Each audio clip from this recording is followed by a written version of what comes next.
Selfie का चक्कर। एक दिन जंगल में चीनू बंदर को एक मोबाइल फ़ोन मिला। वह उसे पाकर बहुत खुश हुआ। उसने मोबाइल से अपनी सेल्फी लेने की बात सोची।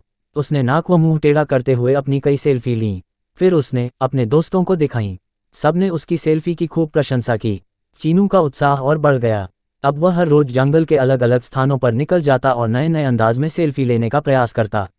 उसके दोस्त उसकी सेल्फी की खूब तारीफ करते, जिससे चीनू खुशी से फूल जाता। चीनू की माँ को उसकी यह नई आदत बिल्कुल भी पसंद न थी। एक दिन जब वह जंगल से घर लौटा तो उसकी माँ ने कहा, देखो चीनू, तुम्हारा यह रोज रोज जंगल के खतरनाक जगहों पर जाकर सेल्फी लेना ठीक नहीं है। कभी कोई चूक हो गई तो? अरे नहीं माँ, मैं कोई बच्चा थोड़े न हूँ, अब मैं बड़ा हो गया हूँ। चीनू ने अपनी माँ की बात काट कर कहा, मुझे अपनी रक्षा करना अच्छी तरह आता है। चीनू पर माँ की बात का जरा भी असर न पड़ा। उसने माँ की बात एक कान से सुनकर दूसरे कान से निकाल दी। चीनू के ऊपर सेल्फी का भूत सवार हो गया था। उस पर दोस्तों की मिल रही वाहवाही आग में घी का काम कर रही थी। हर रोज एक से बढ़कर एक सेल्फी लेना अब उसका शौक बन गया था। वह कभी किसी पेड़ पर चढ़कर तो कभी जंगल के किसी पहाड़ या नदी के पास जाकर सेल्फी लेता रहता था। कभी कभी तो किसी हाथी या फिर जिराफ की पीठ पर सवार होकर भी सेल्फी लेने लगता था। धीरे धीरे उसे सेल्फी की लत लग गई। चीनू खुद को जंगल का सबसे बड़ा सेल्फीबाज सिद्ध करने में लगा रहा।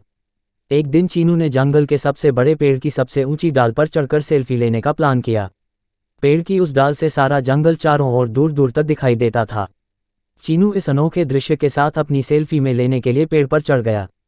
पेड़ की सबसे ऊंची डाल पर पहुंचकर चीनू ने अपने आगे के एक पैर से मोबाइल को पकड़ा और दूसरे से पेड़ की डाल पकड़ी। उसके बाद डाल से हवा में लटकते हुए उसने सेल्फी लेनी शुरू की। वह अलग अलग पोज में सेल्फी लेने में खोया हुआ था कि चर्र चर्र की आवाज़ आई। पर चीनू का ध्यान आवाज़ की ओर नहीं गया। वह सेल्फी लेने में पूरी तरह खोया रहा। उसी बीच फिर चर्र चर्र की एक जोर की आवाज़ आई और जिस डाल को पकड़कर चीनू सेल्फी ले रहा था वह पेड़ से टूट गई।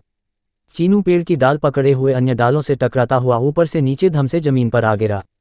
जमीन पर गिरते ही वह जोर से चीखा, आह! मर गया। उसकी चीख सुनकर आसपास के जानवर दौड़कर उसके पास आए। सबने देखा, चीनू जमीन पर पड़ा दर्द से कराह रहा है। वे उसे उठाकर तुरंत जंगल के डॉक्टर भालूराम के पास ले गए।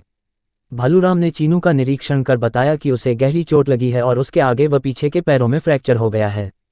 उसे अब काफ़ी समय तक आराम करना पड़ेगा। इसी बीच चीनू की माँ भी चिंपांजी से खबर पाकर वहां आ गई थीं। वह डॉक्टर भालूराम की बात सुनकर फूट फूट कर रो पड़ी। बोली, मैंने कितनी बार चीनू को समझाया था कि सेल्फी के चक्कर में मत पड़ो, लेकिन उसने मेरी एक भी बात न मानी और अपनी मनमानी करता रहा। आज सेल्फी की लत ने उसकी ऐसी दुर्दशा कर दी। चीनू को डॉक्टर भालूराम की दवा से थोड़ा आराम मिल गया था। वह अपने पास बैठी अपनी माँ को रोते बिलखते देख रहा था। आज उसे अपनी माँ की समझाए एक एक बात याद आ रही थी। उसे अपनी माँ की बात न मानने पर बहुत पछतावा हो रहा था। वह दर्द से कराहते हुए बोला, माँ, मुझे माफ़ कर दो। आपकी बात न मानकर मैंने बहुत बड़ी भूल की है। अब मैं आपको यह वचन देता हूँ कि मोबाइल को कभी भी हाथ नहीं लगाऊंगा और न ही उससे कभी सेल्फी लूँगा। मैं अपनी यह सेल्फी की लत को भी हमेशा के लिए छोड़ दूंगा। चीनू को अपनी भूल का एहसास होते देखकर उसकी माँ उसे अपने गले लगाकर बोली, बेटा, इसमें मोबाइल का कोई दोष नहीं है, बल्कि दोष तुम्हारा है। तुमने अपनी जान जोखिम में डालकर सेल्फी ली थी, जिससे तुम्हारे साथ इतनी बड़ी दुर्घटना हुई। अगर तुम सही और सुरक्षित तरीके से सेल्फी लेते तो इस हादसे का शिकार होने से बच जाते।